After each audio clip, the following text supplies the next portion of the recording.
Hello বন্ধুরা, সবাই কেমন আছো? আমি কিন্তু খুব ভালো আছি। আর এখন বাজে 8টা মতো। সন্ধে দিয়ে চা খেয়ে কিন্তু রান্নাঘরে আস্তে আস্তে আমার 8টা বেজে যায়। আর এখানে সন্ধ্যাটা একটু লেটে হয়। আর সন্ধ্যের আগে না চা খেতে ভালো লাগে না। সন্ধ্যেটা দেওয়ার পরে মনে হয় কি চা খাবো, আর চা খেতে খেতে লেট হয়ে যায়। তারপরে যে এখন রান্না করতে চলে এসেছি। আর আজকে রাতে রুটি হবে, আর রুটির সাথে কি তরকারি খাবো প্রতিদিন, মানে সকালে একরকম, দুপুরে রাতে একরকম। এই সকাল আর রাতে রুটির তরকারি কথা ভাবতে ভাবতে না মাথা খারাপ হয়ে যায়। কত কিছু করা যায়। এবার একরকম খাবার খেতেও ভালো লাগে না, আর সবসময় কি আর ছোলা মটর এইগুলোই খেতে ভালো লাগে। তো আজকে এই সবজি বানাচ্ছি, ফুলকপি দিয়ে আলু দিয়ে আর একটু ক্যাপসিকাম দিয়ে দিলাম। ক্যাপসিকাম দিয়ে একটু ভালো লাগে, ক্যাপসিকামের গন্ধটাও ভালো লাগে।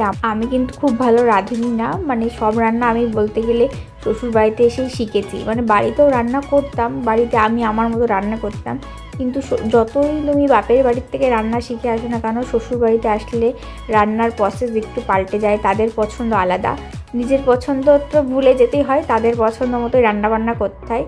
ঠিক তেমনই এখন কিন্তু আমি, আমার বর যেমন পছন্দ করে সেই সব রান্নাই আমার বেশি করতে হয়। তো এই সব রান্না যেহেতু ওর পছন্দ মতোই হয়, তো সেই জন্য ওর কাছ থেকে, মায়ের কাছ থেকে শেখা সমস্ত রান্নাবান্নায় এখানে যেরকম রান্না চলে সেগুলোই কিন্তু আমি রান্না করি। তো আজকে এই যে ক্যাপসিকাম আলু আর ফুলকপি দিয়ে একটা তরকারি করেছি, রান্নাটা একটু অন্যরকম করে করেছি, তোমরা দেখতেই পারলে। তার মাঝে কিন্তু আবার ছেলের জন্য খাবার করে নিয়েছি। ছেলে আজকে খাবে সুজি, ওর জন্য এই যে সুজিটা বানিয়ে নিচ্ছি। আর এখন তরকারিটাও হয়ে গেছে, এখন আস্তে আস্তে এখন রুটিটা বানাবো। রুটিটা বানালে রাতের খাবার দাবার রেডি হয়ে যাবে। যাই হোক, তরকারিটা কিন্তু খুব সুন্দর হয়েছিল। এরকম তরকারি তোমরা চাইলে বানিয়েও খেতে পারো।